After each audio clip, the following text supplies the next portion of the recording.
So I put a little presentation. So for the communication between roller derby officials, and that's kind of during an active game. So to start with it, I thought, I'll draw out a little diagram. We could have the track and then all the officials that are communicating with arrows. And that very, very rapidly turned into a massive spider web over the entirety of the track, which didn't work at all. So I'm afraid this is going to be a little bit more kind of going actually which roles are talking to which roles, and there's not so many pictures on it because Google Slides was not liking taking pictures from a PDF. That was going to be difficult. So I thought I'd start with, there's probably two main types of communication that everyone is really familiar with seeing, and that's the penalties and also the scores. So I was going to say, anyone that has questions at any time, just shout out. So I was going to start with the referees to penalty trackers. So that's probably one of the communications that you see the most often. It's where the official issuing it to the skater, the official's issuing it, and they're communicating with not only that skater, but also with their penalty tracker.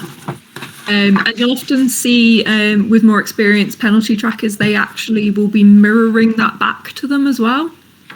I was going to say, is everyone familiar with what all the penalties are? Penalty symbols are? Oh, I was going to say. Yeah, so you'll see not only will symbols, maybe not. Do you mean symbols as in what you write down, or do you mean like hand signals?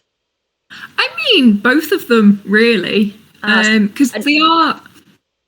Yeah, because that's the one thing that like a referee wouldn't necessarily know the penalty codes. And that's one thing which all of them, they don't all quite make sense. It's probably actually a session on its own, because it's things like everyone forgets insubordination is now an N.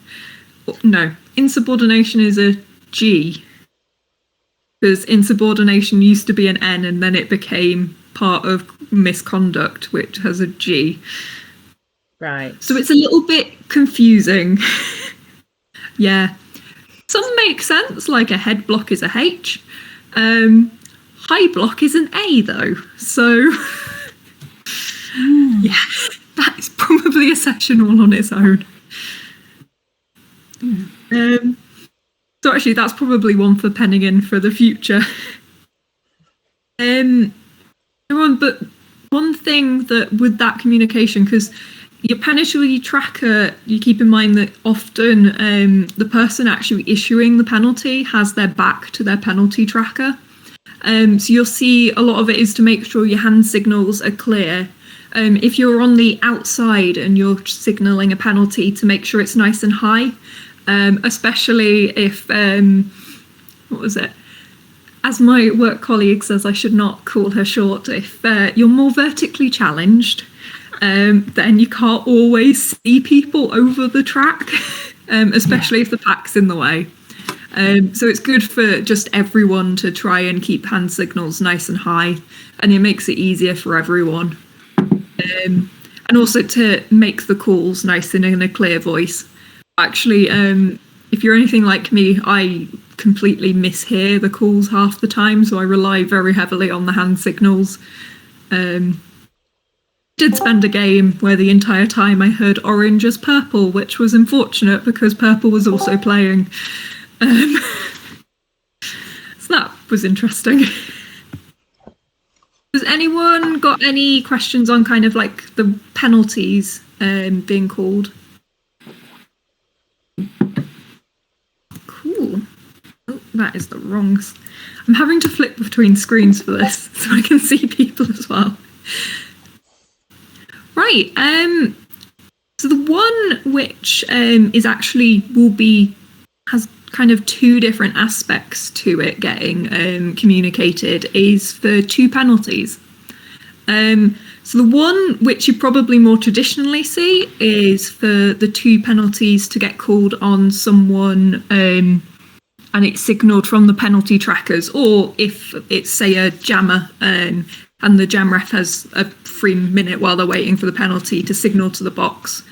You'll normally see that, and the symbol for it is literally tapping 2 fingers onto your arm. But actually, I mean, as a penalty box manager, I've done it myself. Sometimes it's your penalty box manager who's actually signalling it out to their penalty tracker. Because if a skater's come in a dangerous way, or they've shifted the chairs and hit one of the officials, then the penalty box manager is actually issuing that. And then they need to be communicating back to the penalty tracker, actually, this is what I've issued, and they'll normally do the penalty signs as well. So it would be, or at least I found that works, to do the penalty and then to tap that it's a second penalty. And it's not an official communication, but it's one that you'll find actually works quite well. And similarly, if it's they may be signaling it also to a jam ref if it is the jammer that's come in dangerously. Any questions on that bit? So if you're a penalty box manager, so you'd be the person doing that back to the guys in the centre of the track, yeah, and then are they meant to confirm that by just either doing the same or just going, yeah, like basically. Basically, one thing you'll find, and actually that's my next slide, I believe. Yeah, is your penalty box tracker and the penalty box manager will be communicating quite a lot. So they are quite a lot of the time signalling if it's 2 penalties. The main one here is actually to do 5 penalties, 6 and then 7. Because obviously live in the middle of a jam, you can't exactly stop to check someone's penalties suddenly. So we actually start signalling early. And for anyone, it's one thing you don't always notice, like if it's a jammer, you'll notice, I'm realising my screen is not in the right place for this. So if you've got a clipboard or a black top, because imagine this is not bright pink, you'd do a signal against it to kind of go, normally lower, but to say 5 and then 6 and then 7 as a foul out. Okay. And that's pretty much going on throughout the entire game. I mean, in theory, you don't want it to be happening. In practice, I've had 3 people foul out in the same jam once, so it happens.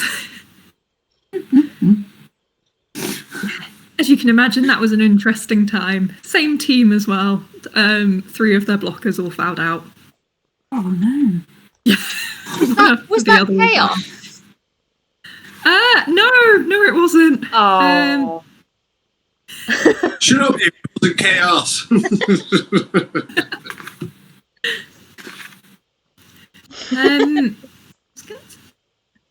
And the other thing you'll actually see, anytime there's a timeout or anything, you'll see the penalty trackers and the penalty box or timers will actually get together and they're checking has everyone got the same amount of penalties between the two. Because it's odd, because the penalty tracker is the official what penalties a person has received. But obviously the penalty box timer actually has the information of who's sat what. Because you can get self-reports, of course. So actually that communication between them is making sure actually has someone self-reported. And often if they'll then find that something doesn't tally, they'll actually go and speak to, if they can remember what ref they think called it, or have a discussion around that to find out something's gone a little bit wrong. What is this? And the skaters never mind if you're taking a penalty away from them. If you're giving one, they're not so happy. But if they're taking it away, they love that.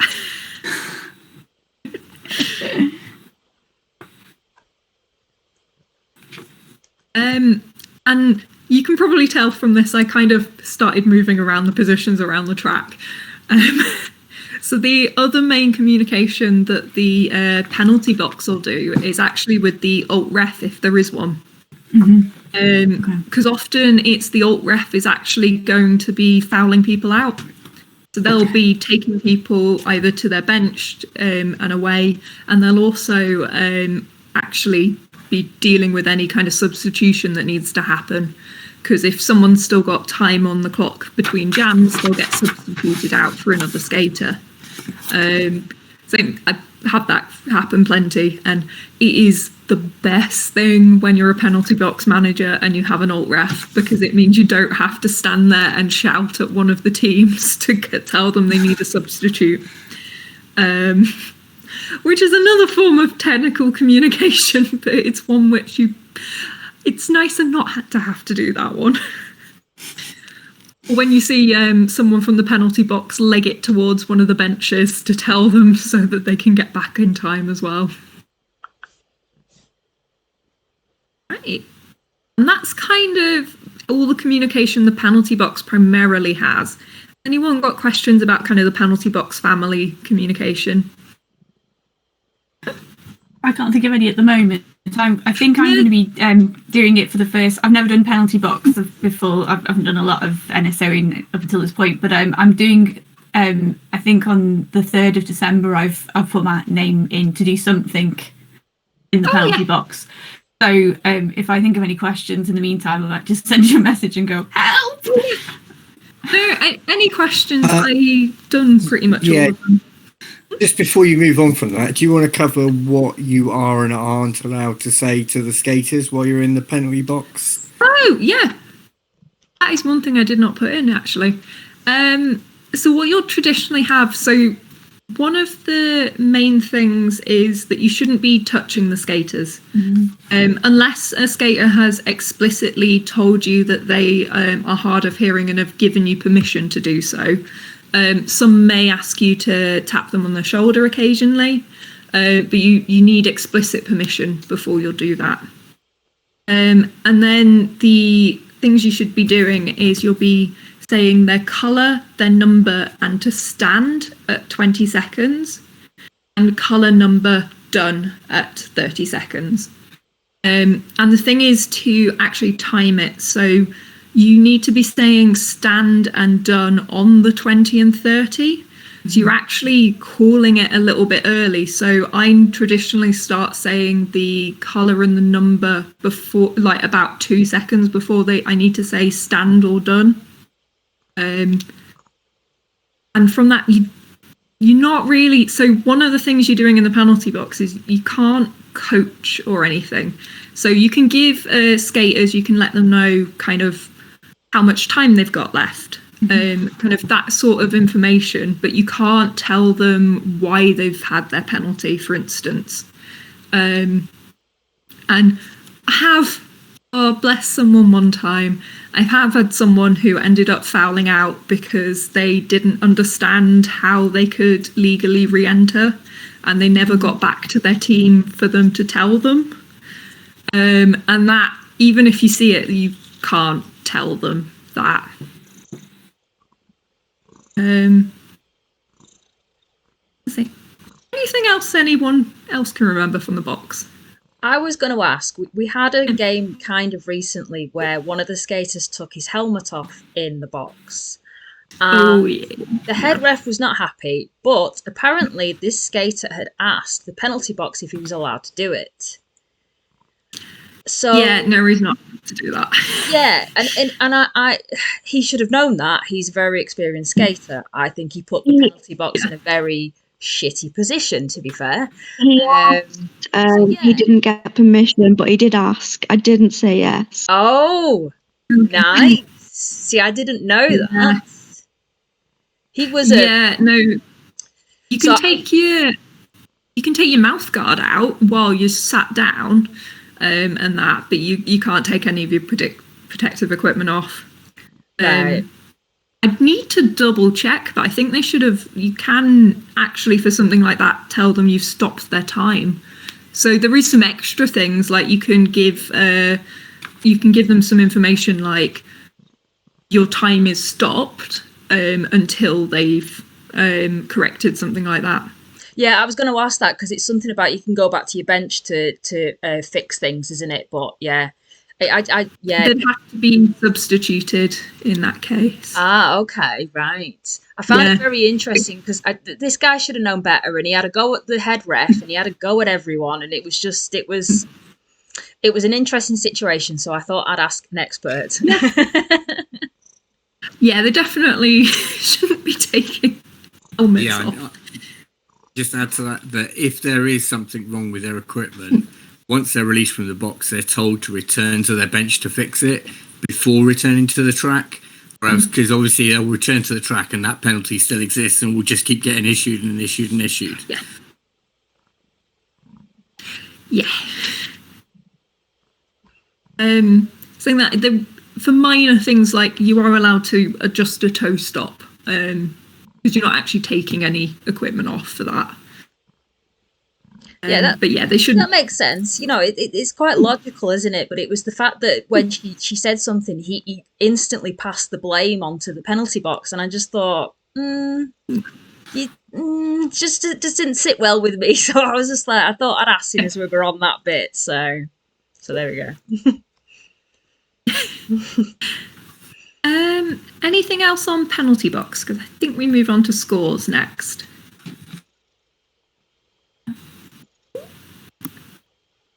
Oh no, lineup trackers. So the lineup trackers is a little bit of an odd one because they're not really communicating massively with anyone unless something has gone like wrong. But they're taking a lot of information in from everyone around them. So they'll be recording the jam that a skater gets a penalty in. They'll be keeping an eye on like that they've sat their penalties, and they'll also be often keeping an eye on when there's been an injury, how many jams has the skater got to be off. So if a jam is called for injury, that skater can't return for 3 jams. But the lineup trackers are perfectly positioned because if they've seen who was called, then they know that they can't be in the next 3 lineups. And often you'll actually see less so on the electronic because it can take a little while to add comments on it. But if it's a paper lineup tracking paperwork, the person will actually put dots, and that's so they know that they've done their 3. You also get all sorts of comments all over that paperwork because it's actually quite a useful position, and one even to a level of lineup trackers often are some of the first people to notice that there's, say, too many blockers on track, or someone's in the penalty box and they've still fielded 4 blockers, because they are literally writing down the numbers. So they get to the end and go, oh, I've got an extra one. Also, why lineup trackers absolutely hated the tactic that was going around before the pandemic, where people would put multiple lineups on and then have half of them leave. Yeah. Hate it as a lineup tracker. Even worse if you're doing PLT. I was going to ask the lineup trackers where do they stand, because I'm not au fait with any of this, so it's like where would they usually be? So a lineup tracker traditionally is kind of at the side, so they'll often be kind of behind the jam line, kind of at the side on around the area of the 4th apex, and that's because it gives them a nice clear view about everyone lining up. And they might kind of move a little bit to check that they can get everyone. If they're doing penalty lineup tracking, they're in the middle.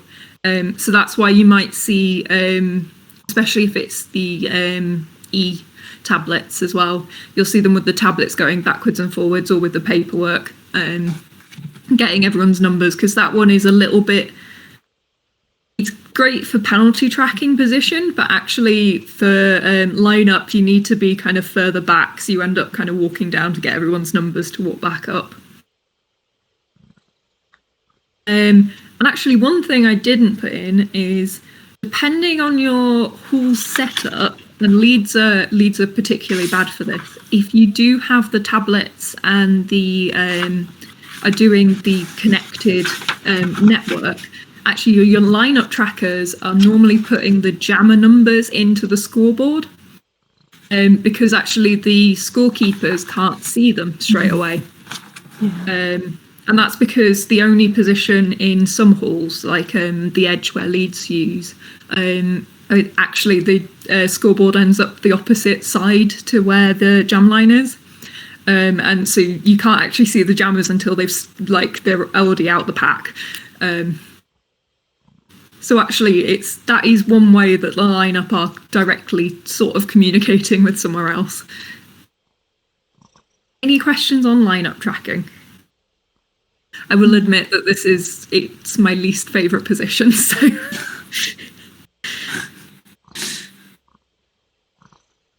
Right. Score table. So this is the other one. Everyone thinks, when they think of communication, thinks of people being issued penalties and thinks of people being given scores. So that's probably one of the most kind of visible forms of communication between everyone. And it's one where it's also unfortunately one of the most, because it's visible, if you make a mistake, it's more obvious. So you'll get a lot of, one thing to watch is that your referees and your scorekeepers actually have a chat beforehand about how they're going to communicate to each other. So the jam refs will hold up the scores and the scorekeepers will mirror those back to them. But what I found is everyone tends to do 1 and 4 the same, but there's lots of ways to do 2 and 3. Yes. I tend to do it with like an OK symbol for my 3s, and just 2 is just fingers held up.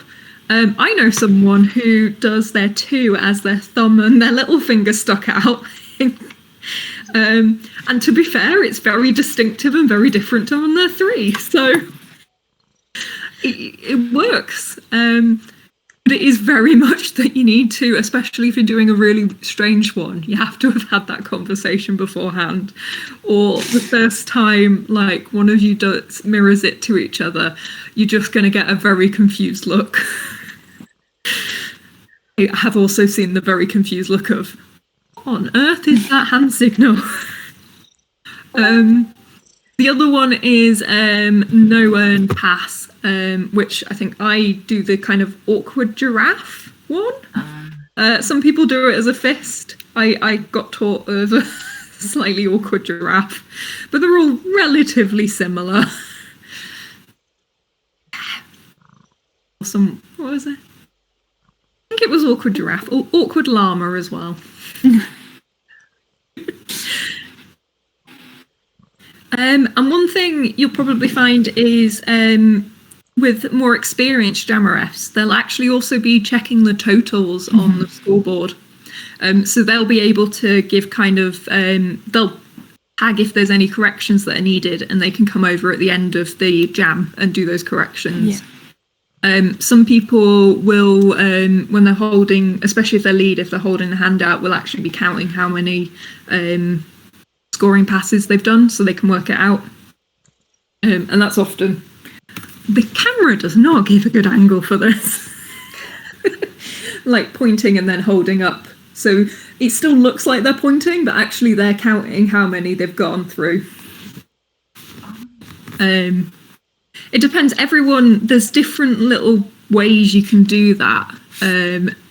And that means that actually at the end of the jam, you can make sure that you both tally up also on the number of trips as well as anything else.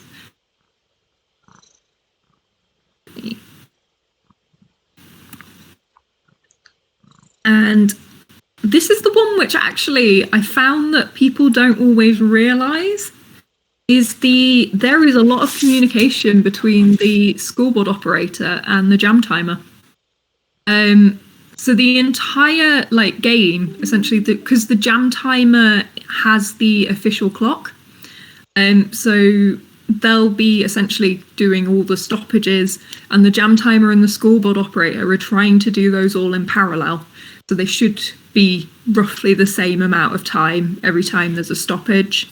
And you'll hear a stoppage is when there's the 4 whistles, like at the end of the jam, but just a single 4.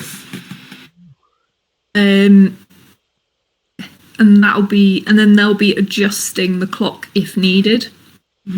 So you might see a jam timer just during a stoppage will kind of go up or down and show a number of, to be fair, it's almost always like a few seconds out at the maximum. Anything more than kind of 10 seconds and you're going to go find someone else to stand on the jam line while you have a discussion, because one of you's forgotten to stop a stopwatch at some point. You go and have a quick chat. And they are also actually showing what the symbols are. So if it's a team timeout, they'll be going like that, but they're also pointing in whichever direction of the team is. So it'd be, which honestly is also a break for your arms when you're stood there like that. And that's actually because the scoreboard mirrors how many times out each team has taken. And the timeout that the team is on, there's a little dot at the side of the score which flashes, and that tells you which team has the current timeout. It's quite a subtle one, and I've actually known jam timers that didn't realise this. But yeah, there's at the side there's 3 little dots, and it'll flash when it's that team's timeout, and then it disappears. So it tells you how many timeouts for each team remain. And that's something that the jam timer has an instant place to check. And it does the same for official timeouts. So it'll be official timeout, they'll be signalling that, and then whichever side of the team it is. And that'll give the scoreboard operator the information so that they can set it off as flashing and then disappearing, or if it's successful the first time, staying. Yeah.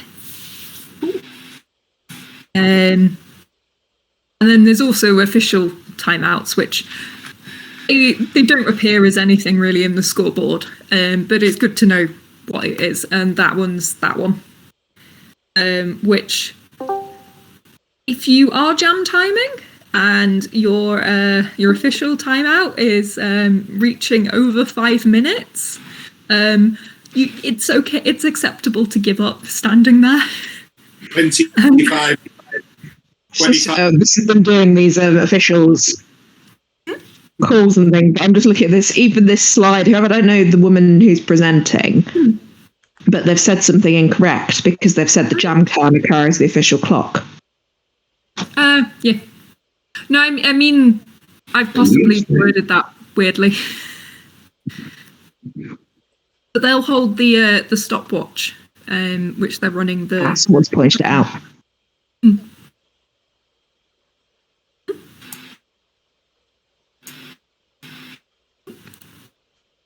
Did anyone have any other questions about the jam timer kind of communication? No.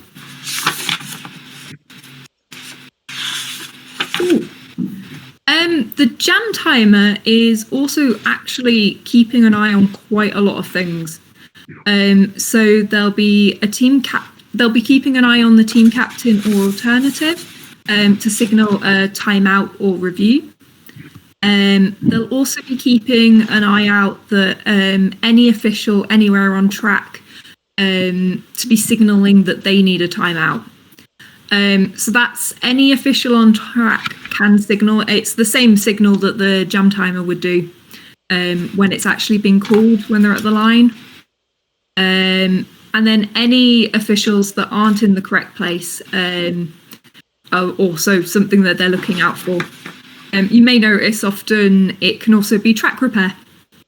So often you'll have official timeouts called for track repair ongoing, and you'll have anyone can kind of be signalling to the jam timer, so because they aren't always being able to see the person doing the track repair, so you can always signal to them to make them aware.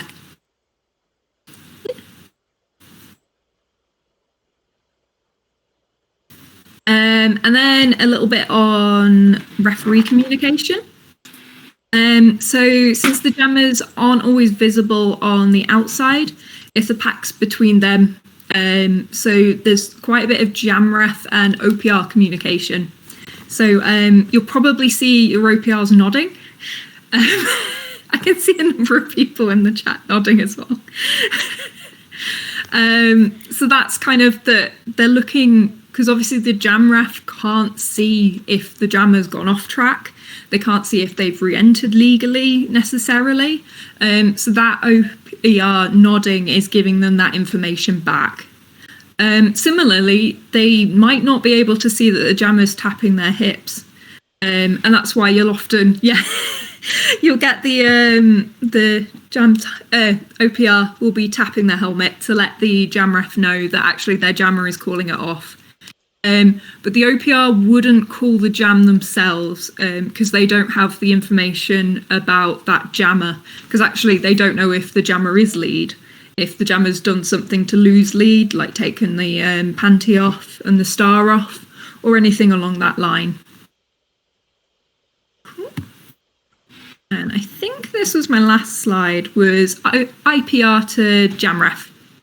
So that's probably a much subtler one. Unless you actually jam ref or IPR, you might not notice it as much. And that's, they'll often be going around and the IPR will be telling the jam ref kind of as they come out the pack the first time, is lead open or is lead closed? Especially if you've not heard the other jam ref, if they've called lead, then it gives you the opportunity to have that backup so you don't accidentally call lead twice.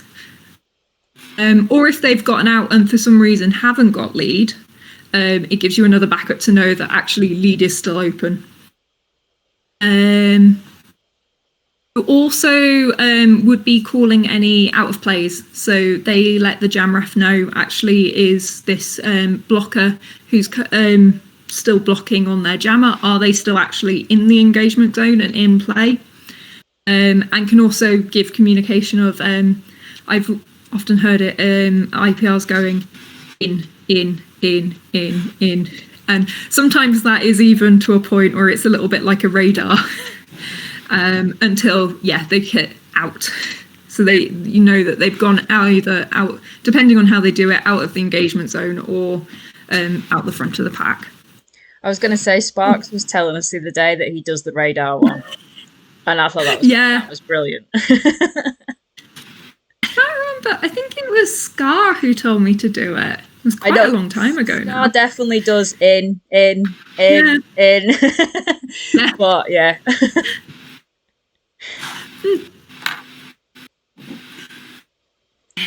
I think that was actually the end. Did anyone have questions in general?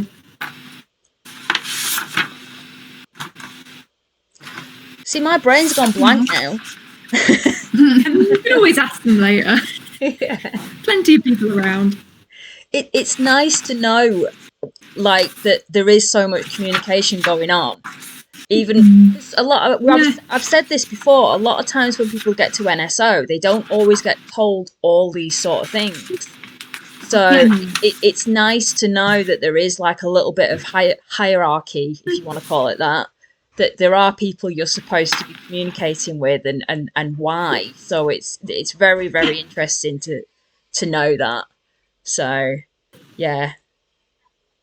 Sorry, my cat just came in and started screaming. So, hoping no one can hear her. I keep seeing a tail. She's weird.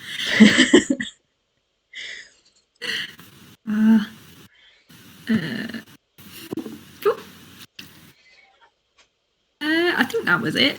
If anyone wanted anything else.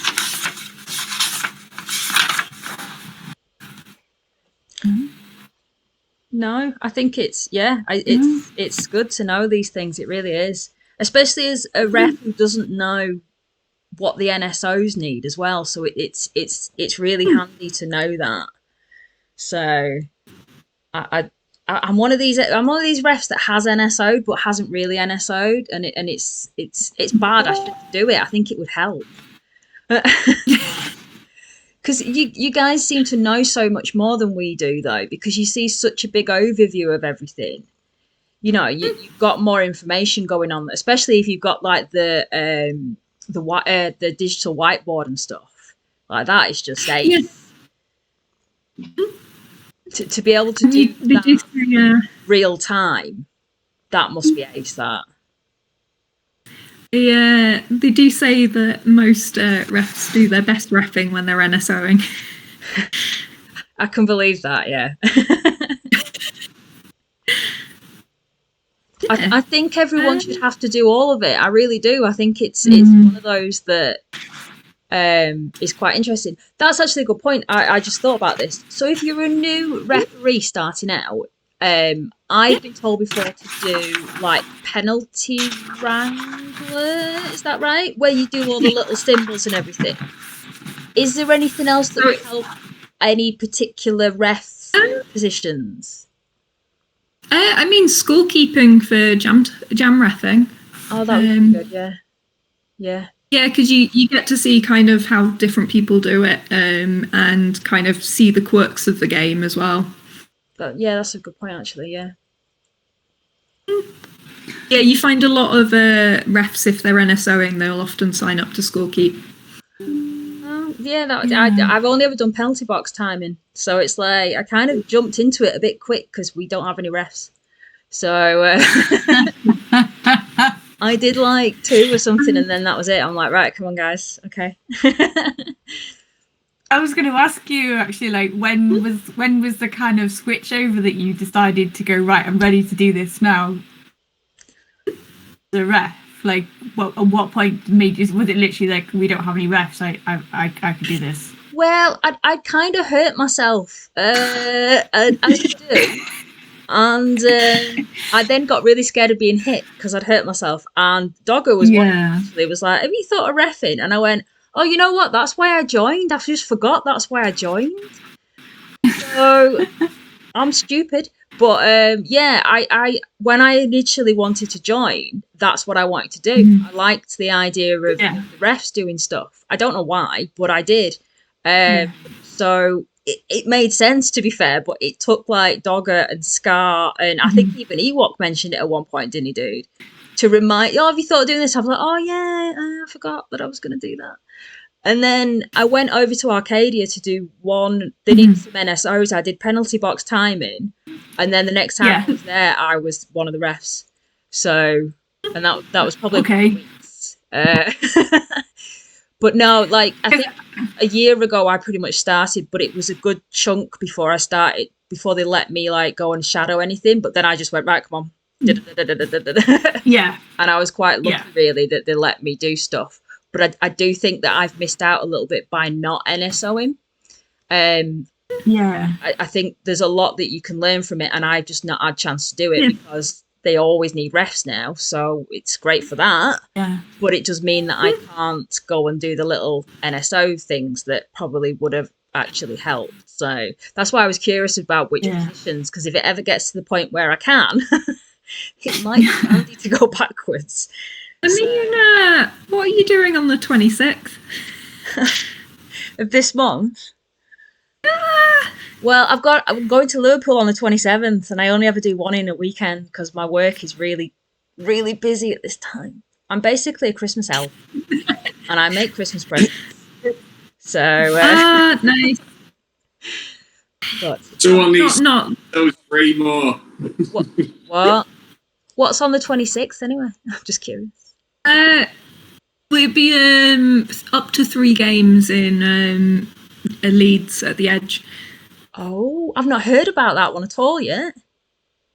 Officially it's a quadruple header, but I'm refusing to crew anyone for more than 3 games because doing 4 games in a day is a lot for anyone. Yeah, I did Wakey at the weekend, and I did 6 20-minute games, and I went, guys, I can't. My brain's just not working anymore. Yeah, so it's 4 full games. So I although I'm only down 2 people, we're almost a full. Oh, that's good though. That's good. I'd volunteer dogger, but it's a Saturday, so you can't do it.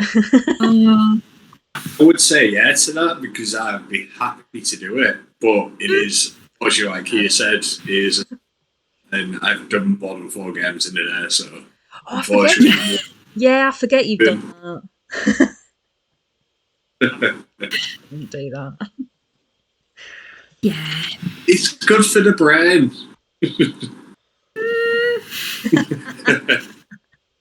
I slept good anyway afterwards. Bet.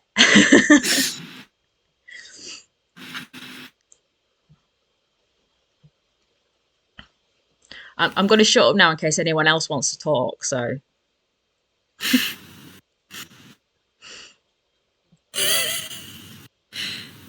Sparks looked like he wanted to talk, you see, but he doesn't seem to be talking. Yeah.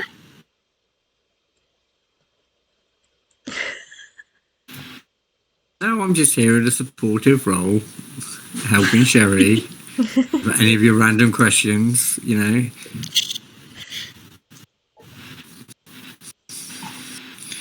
Yeah. Well, I'd say thank you very much then, Sherry. If no one else wants to ask questions and everything, feel free to tell us all to bugger off and we'll leave you to it. That was a really cool session, though. That's really good. Is it going into random questions to Sherry yet, then? Is it? Oh, yeah, go for it. Oh. Go for it. Yeah. Oh, no. What's your favourite position, Sherry?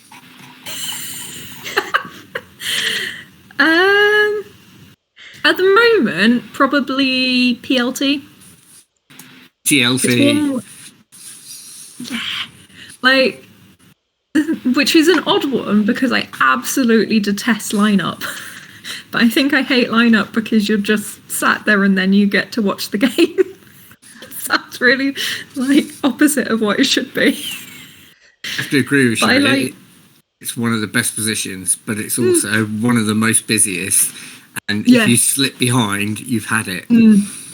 Oh yeah. But it's a great one to do. Yeah, I'm practicing it quite a lot at the moment, and I've been doing it with the electronic quite a bit recently as well. I love the idea of that. So it's good practice. So I just love the tech. It's like, it must be really fun. But I was going to say, actually, a question that I had a bit ago that I tried to answer, and I'm not an NSO. What is all the positions of an NSO and what are their codes? Because we got a bit confused. Oh, yeah. This is totally off the top of your head, isn't it? So you've got your head NSO is HNSO. Right. Jam timer is JT. And you've got your penalty trackers, PT, penalty wrangler, PW. If you're running with it in a whiteboard is IWB.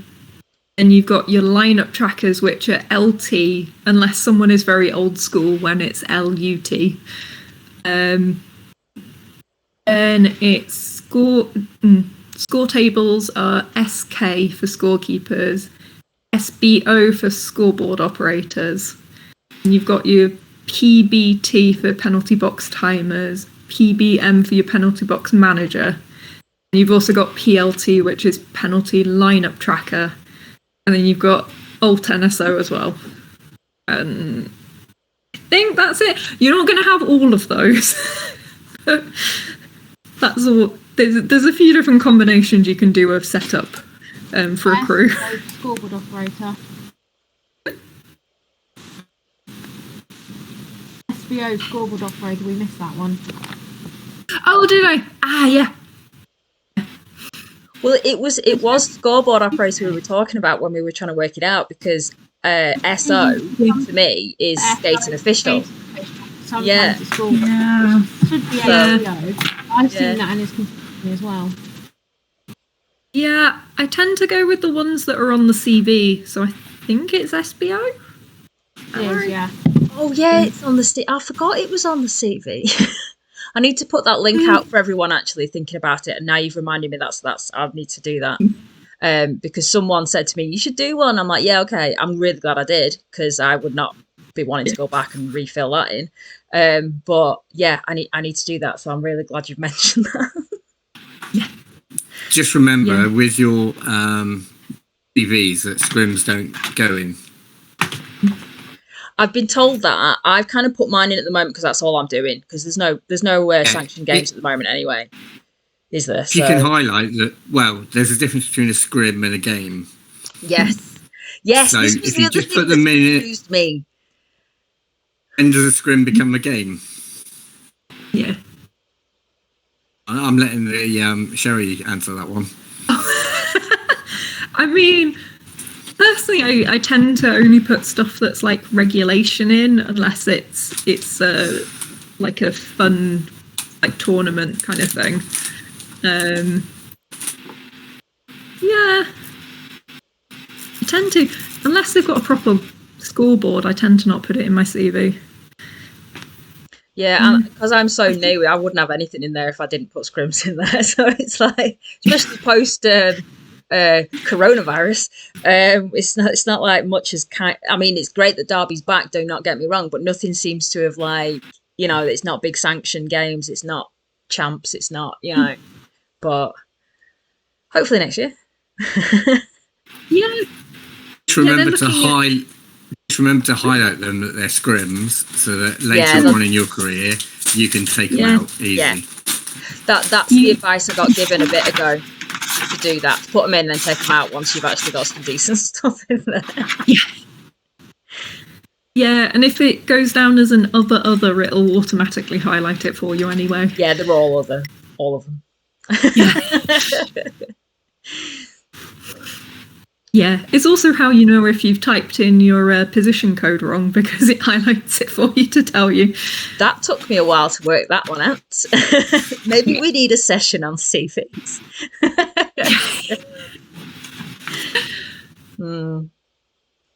Yeah, Dogger hasn't got one. He's been doing this for 10 years or something. He hasn't got one yet. I hell no. Oh God, retrospectively filling that in. He won't do it. Yeah. The perks of being dyslexic, I hate technology. It does a lot for you though, the CV, I have to admit. It does actually take a lot of the faff out of it, because you do just type certain things in and it does the rest. So it is kind of similar to... You know, I am very special about filling out forms online. I am not good. Yeah, I know. To be fair, I'm the same. So it needs doing though. So it's the only way I can track how I'm doing and how long I've done it, and you know. So, and now you guys just have to like listen to me waffle. So don't stay just to listen to me because that could be forever.